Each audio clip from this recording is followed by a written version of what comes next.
And I think one of the things I saw play out in this group member was that he didn't really see a divorce being traumatic. And I think a lot, especially people in the church, and I won't say a lot, but there are a number of people in the church who grow up thinking that trauma is just someone close to you dying or sexual abuse or rape or something like awful, like the top things that we, are afraid of happening. The trauma is so much more than that. And I think we go back to that your quote earlier, Nick, with Gabor Mate, like saying that it's what happens inside of you that makes it traumatic. So, what are some examples of trauma that many of us have experienced that maybe we might not think, oh, that's trauma? hmm So, and I love this question because I think that each of us could make a huge long list of not only from our own personal Unfortunately, experiences, yeah, right?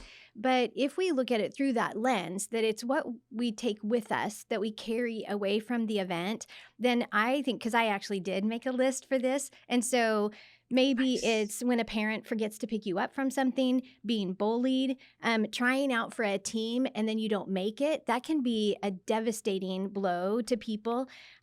Being teased relentlessly by a sibling, being pressured to do sexual things with friends, parents getting divorced, losing a pet, being yelled at, just being yelled at in general, but especially being yelled at by an authority figure, getting picked last for team sports. Man, I didn't realize until recently that I have a little bit of something with that. And in my Unraveled group, we were going through some of those things, but I remembered that, just being a girl and being small and, but sometimes those elementary school recess traumas, they're they're real. big. Yeah, They're real. Having an absent parent. And I think that this one is unique. I've known people with this that their parent died when they were little and they're like, "Well, I that's not really a trauma. I barely even remember it. I barely even, yeah, but you recognize that they have huge abandonment issues even though part of their brain can say this wasn't trauma. I mean, he didn't choose to die, but yet this is what happened, but right. the way that it impacted their life is huge. You know what I mean? And so I think that that's one of the reasons why too that we have a tendency to maybe even minimize our trauma sometimes because it isn't the death of a loved one and it isn't rape and it isn't this big T trauma experience, but Hmm. it's a million of these little things that we can retrieve in a moment's notice. You know what I mean? Yeah, That they're in our brain, they're stuck there yeah. for a reason. And so I find Yeah. that to be one of the telling things about whether something is actually traumatic. Yeah. And we want to remember that trauma is both things that happen to us, but also things that didn't happen to us. And that's what I Yeah, love about your list, Heather, is it included both. That there are traumas of infringement of I was called a name, I was hurt, I was bullied, but there was what we call like a trauma of abandonment that I came home and my parents weren't there, or I was left, for hours and hours with yeah, no support or help. I was not given care in moments when I appropriately needed care. And so my brain had to figure out you're on your own. I remember once in the counseling process when my wife and I were walking through it that I asked the counselor, I said, well, what can qualify as trauma? And their response, I've always remembered, they said, anything that happened to us that is outside of what God intended in the mm, Garden of Eden.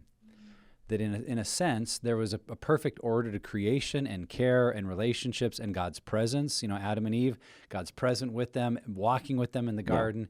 And then when sin and fallenness and brokenness enters into the world, there is a divide in that relationship, not only with God, but with one another. And now all sorts of things happen to us or don't happen to us that in a perfect world designed by God, we could expect would happen.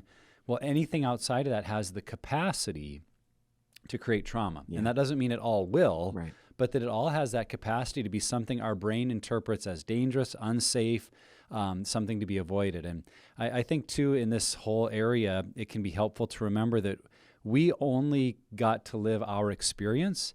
And it's natural for us to think our experience was normal, Hmm. right? So we didn't get to grow up in 10 different houses and compare them.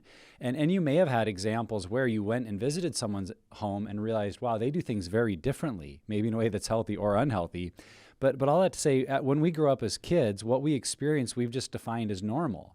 And it might be in a group scenario, and we've seen this happen a lot, where someone will say something like, oh, I just thought that was normal. I just thought that's how Yeah, everybody's family functioned. I just thought that's what parents were like or what dads did or what mom said. Or it never occurred to me that maybe that was really hurtful in my experience. And so also, just the disclaimer, that doesn't mean we're trying to blame mom and dad. We're not trying to villainize anyone in our life. We're just trying to understand and interpret what happened to us. And the other person's blame or not, that's another topic for another podcast. The focus is, what did this do to me? And then having the tools to start working through and processing that trauma. Yeah. If you can remember like details about what happened, there's a really good chance that it was traumatic. I can remember, and I've told this story many times, but like 4th grade, middle of a math test at Phonics Factory, Mrs. Foster, who's my teacher, wouldn't let me go to the bathroom. I'm sitting next to Brittany Ekstrom and Rachel Northcraft. If you're listening, you didn't know you were part of my trauma, but like I peed my pants. And that moment was so bad, and we'll get into like the messages you can learn from that. But I can remember who was sitting around me, the color of the chairs, who my teacher was, what grade I was in, how my dad, responded when it all happened. And honestly, it's funny too. I've told this story recently during a session at church that I remember when I was 5 years old in kindergarten, I had a crush on a girl named Abigail, and she walked out the door holding hands with Kenny. And that was traumatic to me at 5 years old, because I can remember what I smelled. I remember what I saw. Come on, man. Jerk. But I think that might be helpful when you're trying to explore, if you haven't, what is traumatic, what isn't in my past, what are those painful moments that you seem to remember a lot of those details that weren't really maybe important to what happened?